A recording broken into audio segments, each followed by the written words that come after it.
Thanks for joining. This is Live with Miami's Community News, and our guest today is Bart Motes, former attorney, almost. All right, he's figuring out how to keep this whole thing going. We're going to be talking about orchids today, and we're going to be talking about the Orchid Show, the Tamiami International Orchid Show, which is going to be at the Fruit and Spice Park on 187th Avenue-ish area.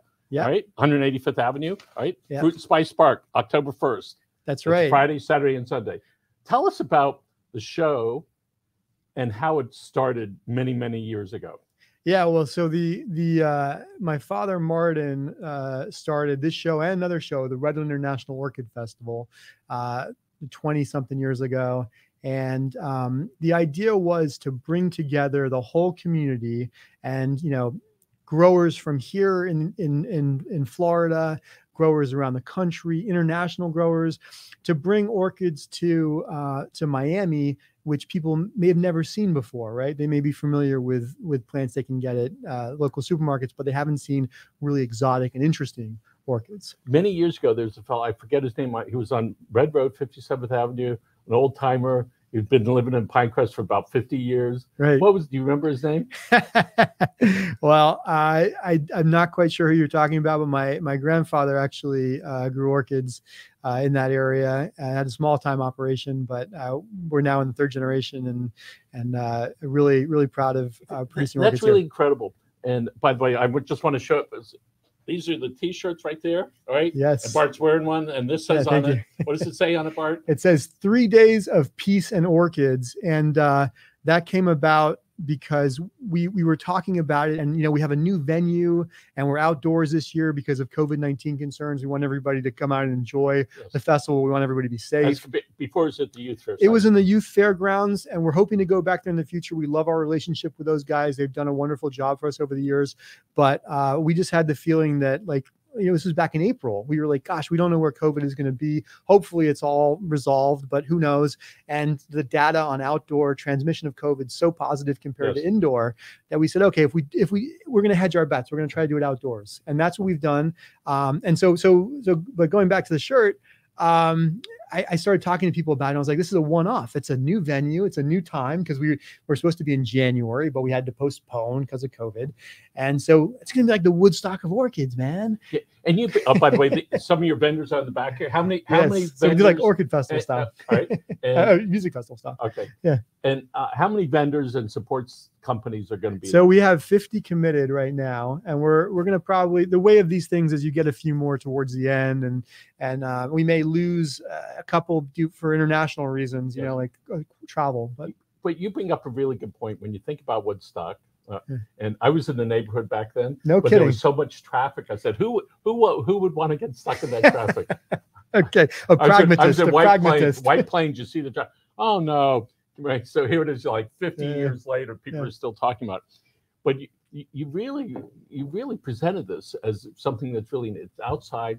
It's very humbling to be there in nature and Redland and to walk among there in the Fruit and Spice Park and understanding about nature itself. You have 50 plus vendors are there with all types of different orchids. That's right. From all over. Yeah, that's right. There's going to be folks from places as far flung as, Colombia, Taiwan, Thailand, Jamaica. We've got a lot of representation from around the Caribbean, Hawaii, places around the United States are all bringing their, even, would you think that orchids grow in Minnesota, but people do grow in Minnesota. So we got some folks from Minnesota and Chicago, Illinois coming down. So simple folks like myself, when we look at roses, yes, there's a couple different species as far as we generally see, but there might be 10 altogether that we generally. But in orchids, all right, there are a lot of different. Yes. What do you call them? Specimen species. Well, yeah, I mean, you're onto it. It's the plants that occur in nature are called species. Now we can complicate it a little bit, and there's these thing called natural hybrids, and that's like two distinct species that just kind of spontaneously, through the grace of God, or a bee or what have you, or an insect, decided to make their own little hybrid. But then we have artificial hybrids, which human beings have created. Let's see some of the plants you have here. Well, since you mentioned, and you have raised some of these people from. Before they were actually conceived. Yeah. So I'll actually point that out. I was going to start with the well. Would you show folks how they're being held? What's at the bottom? Yeah, so this is a little water pick, and this is, you brought up roses before, but a quick tip for the folks at home is, those roses, when you get them from the supermarket, they tend to die really quick on you. And with all due respect to our rose growing friends, they don't want to tell you how to keep them alive a little bit longer. The easy trick is just put them in fresh water every couple of days and cut off the base. You can see here, I'm going to take it out of here. See, there's a little cut we made there. And what happens is that the reason the flowers die more quickly is that this place where it's getting the water from the stem gets gunked up. So you can just cut that gunked up piece off under running water, put it in fresh water. It's going to last a lot longer for you. Amazing. Yeah. So these orchids right here, did you put them in here in these containers specifically for coming here? Yes. Yeah. Okay. They were very happily living on their plants in our greenhouse yesterday. And, they made a supreme sacrifice to be here today with us. So tell us, if you could, as simply as you can. Yes. What kind of orchid is this? Okay, so this is a Vanda. This is Vanda bronze butterfly. This is this is a hybrid my father made, like 15 years ago. And it's a really, really cool, it's what we call a primary hybrid. It's made by two species. And if you look at the flower, you can see, the structure is very interesting. You have the petals and sepals, and then you have this lip. But this is where the action happens in terms of the hybrids, is that little pollen cap there. If you take the pollen out of there and you put it into another flower, it'll potentially grow a seed pod. It's not 100%. So let's go again. So if you wanted to create another one of these guys, what do you do? Well, listen up. It's kind of like if somebody said, if I wanted to run a hugely successful series of newspapers, what would I do, right? Start with a lot of knowledge and a big investment of time. But basically, what you do is you do that pollination piece, and then it's going to grow a seed pod. Now, it's not 100%. They often fail. People don't realize that. There's a lot of failure along the way, which contributes to the price premium that often comes with these plants. Although you will find many, many affordable plants at the festival. So then a seed pod will develop, and then you have to let that mature for 9 months. You take that seed pod, and you have to be in a sterile lab, right? Okay, wait. After 9 months, how big is this thing? It's kind of like the size of this water pick here, right? So, and that develops, and then you need to take it out in a sterile. Now, in nature, it just opens, right? And then millions of seeds go flying. And the way nature works is if one hits, it's a big success, right? But we're not interested in that low level of efficiency. We want a lot of them to germinate. So you have a special lab with a laminar airflow hood, creates positive pressure, right? So you don't have nasty stuff going in. And then you put them into bottles, and they stay in the bottles for another year or so. They come out as little babies, and you grow them on for another 2 or 3 years. And finally, you get to see what you made. And after 5 years, what is the size of the average one of these that started with the end of a toothpick? It varies dramatically depending on the species, but typically they're going to be like this big, right? For Vandas, right? Now there's Phalaenopsis. The orchids that people are most used to are Phalaenopsis. And what are those? They're the ones with like the kind of arching flower spikes, and they have a beautiful spray, and then they have the big floppy flat leaves, right? Now those are only a 2-year crop. That's one of the reasons why they're so popular. Wow, it's a long journey. So tell us about the light purple one. Okay, so this is actually really interesting and amazing. This is, I want to get the name exactly right here. This is Dendrobium bigamum, variety Schroederaria. And this, I was talking with you had to go to law school to pronounce that. Right, exactly. I'm still not doing a good job. So I was talking with Martin, my father, about this yesterday, and he said, this is a really interesting plant. This plant was basically out of circulation for 100 years until Martin went on a trip to Indonesia to do some research, and he discovered this again. But this is a true story. This plant, when it originally was brought to Edwardian England, sold for 10,000 pounds in 1905 dollars. or pounds, I should say. So you can imagine how incredibly coveted and rare these plants were. There are folks that are in the animal business that try to keep species to propagate them because there aren't enough. Are you involved in that as well? That's what I'm sort of hearing. Yeah, we are actually, and there's we are very involved with Fairchild Tropical Botanic Garden. The Million Orchid Project is, they have some wonderful people working on that there, like Dr. Jason Downing and some other folks. I'm gonna, just in my nervousness, I'm not gonna remember right now.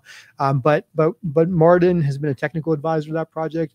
And if you go to Fairchild, you'll see those plants. But yeah, it's a big concern of ours because they are threatened in the wild. And let's see the sort of light purple. Oh yeah, there we go. This is a really cool orchid. This is a Vanda Violetta. And this is kind of typical of the orchids that you'll see at the Orchid Festival. People love these we call them blue purples. They're really purple. Yeah. And you have a shade of purple there. This is what we call a pink. So you can judge for yourself whether it's a pink or a purple or a red. But this one is, I'm not sure if this was very similar to one named for my daughter, Miami Lou. Well, it's a beautiful plant. Yes. Right? Yeah. And she demands flowers like this now, 3-year-old. So, Andres, we have up on the screen some of the plants were at, I think, last year's show. Yes, right? Should be last year's, so or one of the recent shows. Bart, why don't you go ahead and let's talk a little bit about some of these. Yeah. So, that is, gosh, I think that's like a Miltonopsis or something. That's what I'm not super familiar with. Okay. I'm afraid. That's all right. And you got these are a bunch of beautiful orchids. This is the kind of orchid you'll see for sale at the festival. That's a lot of plants in there together. Yeah, it's just a bunch of plants that are packed together. And I have to mention that, of course, these shots were taken from the indoor show that we did last year, so they're not going to be entirely representative. It's going to be a wide open space. The park is 38 acres, so there's going to be a lot of space for people to enjoy the fresh air. So when people go there, they're going to see a lot of different plants from a lot of different people. Yes, different sizes, small ones, medium, larger ones. Right? And and as a matter of fact, they're going to be able to have food there if they want. Yeah, we're going to have some food pets vendors. Except for service dogs, right? That's right. Yeah, it's a county facility, so only ADA service animals are allowed, I'm afraid. So, and this right here. Oh yeah. So this is, I think this is one of our friends at Soroa Orchids. Those are a bunch of Cattleya orchids. Now, if you're of a certain generation, you will remember Cattleyas as being the orchids that you had for corsages for the ladies when they go to prom and stuff like that. And I think we have one more up there. This is one of the exhibits. Unfortunately, we're not going to be able to have exhibits this year because of the outdoor venue, but we are going to have what we call a bench judge show. It's going to be a bunch of individual plants like this, rare, exotic, cool plants that people can be inspired by. And so there's going to be some judges say that's a beautiful plant. You get exactly. I'm beginning to get this picture. We want to win this thing because we got beautiful plants. Yes. We want other people to know that, right? Yeah, absolutely. I'm an advocate for the horse and cattle and agriculture show at Tamiami. At Tropical Park. Fairgrounds, yeah, sure. And there are 50,000 people that showed up from all over the world, the United States and South America, and they would bring their cattle and their horses there, so other people can take a look at it. Yes, like the dog show and the cat show. This is really tremendous. And so there are people that have been doing this their entire lives, like you. Yes, yeah, poor people. It's a sickness. Yeah, no, it's wonderful, and you capture the energy exactly, which is that there are people who. It's kind of like, I always like to say orchids are like a Pixar film, right? It's because you have the stuff for the kids and stuff for the adults. You can appreciate orchids at all different levels. And there's some people who are very snobbish about orchids. I'm not. For example, there was a lady on one of the Florida orchid growing groups, and she posted a blue Phalaenopsis. Now, it doesn't occur in nature. It's been dyed. So a lot of purists will say, that's terrible. But this lady had gotten this orchid as a gift from her grandson. And it was the most special thing in the world to her. So, I said, guys, that's wonderful. You're going to have to explain to your grandson it's not going to rebloom blue. It's going to be white next time. But that's really great. And so there's going to be a lot of opportunity for people to enjoy orchids, no matter what their experience level is, and have a good time. So again, that festival's on Friday, Saturday, and Sunday, October 1st, 2nd, and 3rd. That's right. We do have a VIP event on Thursday. Okay. And that you can check that out on our website. And that's going to be limited to 300 people. So anybody who is especially adverse to crowds can take advantage of that. And people can park. There's some parking on site, but most of the people just park on the yeah, so there's 3 places to park. You can park on the street. There's a dedicated handicap parking lot in the front, and then we have a bunch of parking in the back. And there's a church next door. Most of the parking's free. The church folk do ask for a couple bucks. Yep. So let's talk about it if we could. Tulips in the Netherlands. When you see a video, that's what you think about: acres and acres and tens of thousands of tulips. So are there different countries around the world that specialize in these different types of flowers? So where are these specialized? Oh, well, so we have the Dendrobium here. A lot of these are grown in Hawaii. And then the Vandas, the other types of orchids here, are grown mostly in Thailand. But pound for pound, the largest number of orchids in the world in circulation are Phalaenopsis. One of the things that we try to do is get people to shop local. Yeah. Right. And so if somebody wants to come show up there, they can support a local business rather than the big box stores. All right. That's right. And you can have real conversations with somebody other than a clerk. All right. That's right. And to understand, they love these plants. That's why they do that. We raise exotic birds. All right. And been doing that for a long time. Yes. And there's something that we understand inherently about it. Yes. We have some birds that live 20, 30, 40, 50 years. That's right. You realize here it is, a little tiny baby. This is going to be in somebody's family for a long time. That's right. So people want to know, especially people that don't know how to take care of plants. All right. All right. I know how to take care of the ones from Publix. I put them in the box and 3 days later I throw them out. All right. Simple. Yes. It's good for the industry. How do we keep these guys alive? Okay, well, that's a really good question, and the answer is it depends. But here in South Florida, we have it was the best of times, it was the worst of times. Well, we have the best of conditions and the worst of conditions. These plants, we have a subtropical climate, and these plants love the subtropical climate. The only problem is all the nasties also love it: the fungus, the bacteria, the disease, the mites, the thrips. So we got to be careful of that. We do have we Motes Orchids have a series of free videos on YouTube. If you just go and type in Florida orchid growing on YouTube, you can find them. And and we also have some free articles on our website, month-by-month instructions, if you go to motesorchids.com.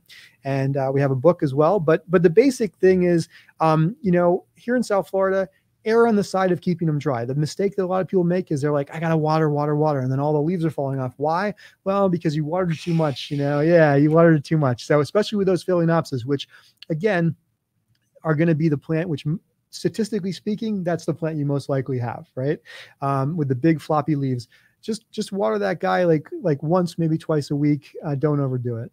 With a little spray. Yeah, actually, so there's this whole thing again. The purists and the snobs like to laugh at the just add ice people. Now it is silly because obviously they're tropical plants, so they don't like cold, right? But the concept of adding a couple ice cubes, you can add the ice cubes to a glass, and then let it melt, get to room temperature, and pour that amount of water on the plant, and per their instructions, you'll be fine. And how dangerous is extended direct sunlight? Most of these plants are not happy in direct sunlight. Okay. For the Vandas, we say bright indirect light. Again, an easy kind of cheat sheet is look at the shape of the leaves. The shape of the leaves will tell you if you see a big flat shaped leaf, that's adapted to low light because it's trying to get as much light as it can. If you put that guy in direct sun, it's going to fry.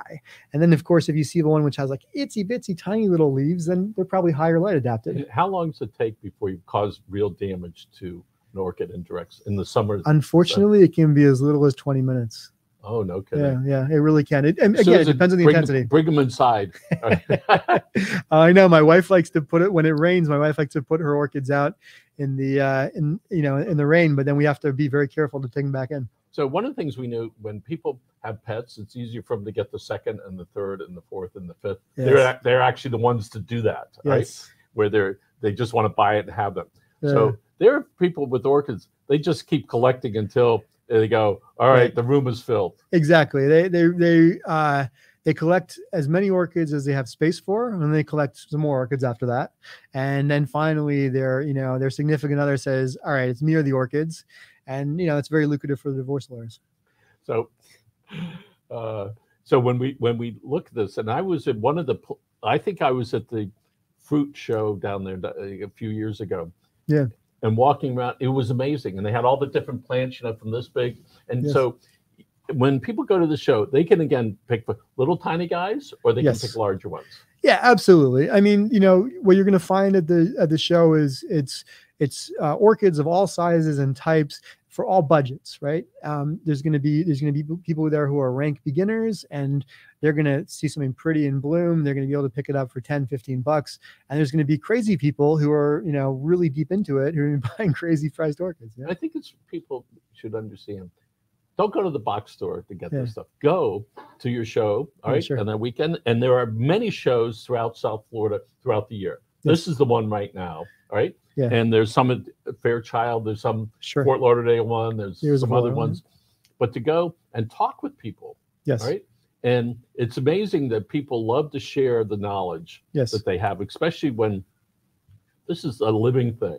Yes. And that you rely on the buyer to take care of this thing that you spent a long time in growing. Absolutely.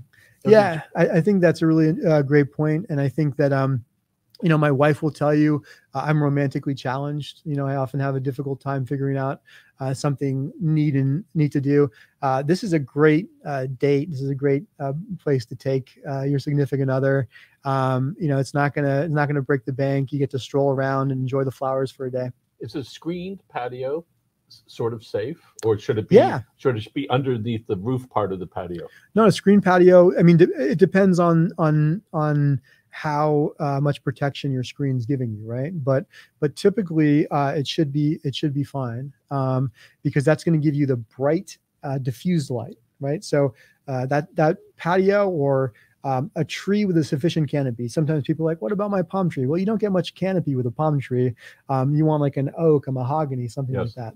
So as far as pricing of orchids, you have this whole range from inexpensive ones to ones really expensive. Yes. Right. Depending on a variety of things, just like with cows and horses and birds. That's right. You want this one that's specially made. All right. Yes. So I know you have a lot of favorite ones. All right. Yes. But are there a couple that stand out for you? Yeah, absolutely.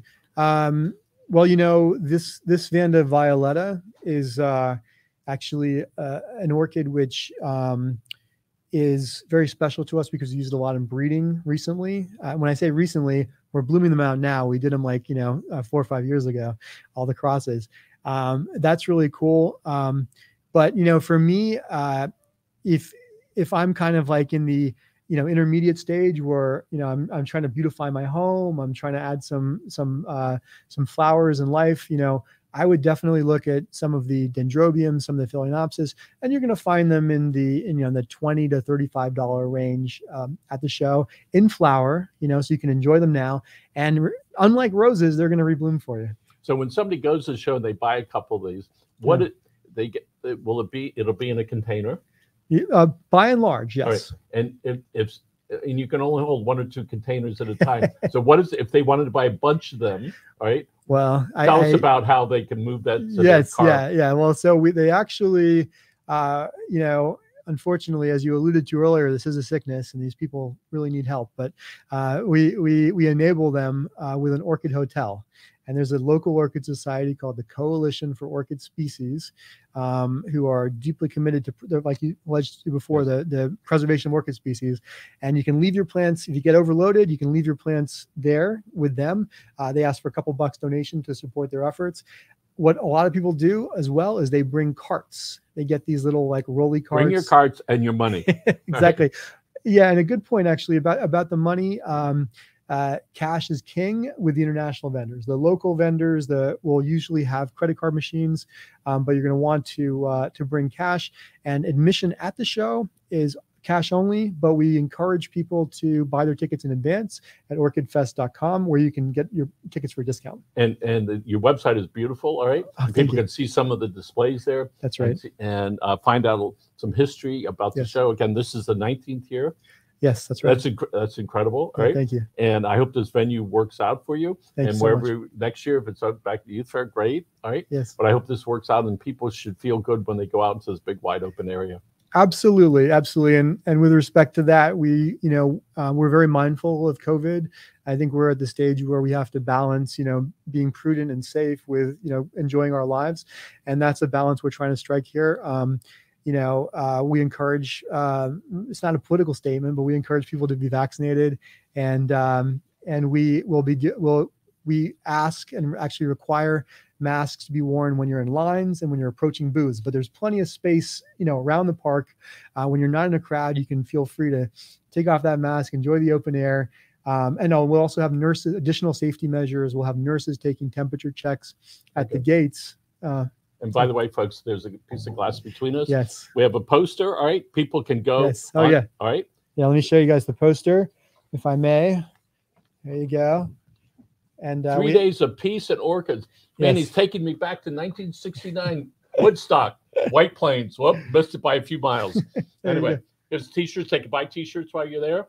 Yes, yeah. Oh, we're encouraging people to buy them in advance. If you go to the website, there's a merch button. We'll ship that out to you right away. But they will be available at the event. They're just going to be the best price right now. Okay, and we have a size that will fit you. I promise. Right? Yes, And sir. these are some of the vendors, man. And go on to the website. You're going to see some of those vendors. Check them out. All right. So Yes. when you go there, you might ask for somebody in particular. Yes. And each of those vendors, they want to share their good work with you, Right. and give you some information that'll keep those guys alive. Remember, they make great gifts. All right. That's We right. have holidays coming up. Just keep Yes. them alive till Christmas, guys. Have your Thanksgiving dinner. And yeah, the T-shirt's easy to keep alive. The poster's easy to keep alive as well. Bart, thank you very much. Thank you, for being sir. here. It's been a real I pleasure. appreciate it. Congratulations to you and your family on making a huge difference. Thank you so much for having me. All right, folks. Again, thanks for joining us live with Miami's Community News. Tommy, take us out. See you.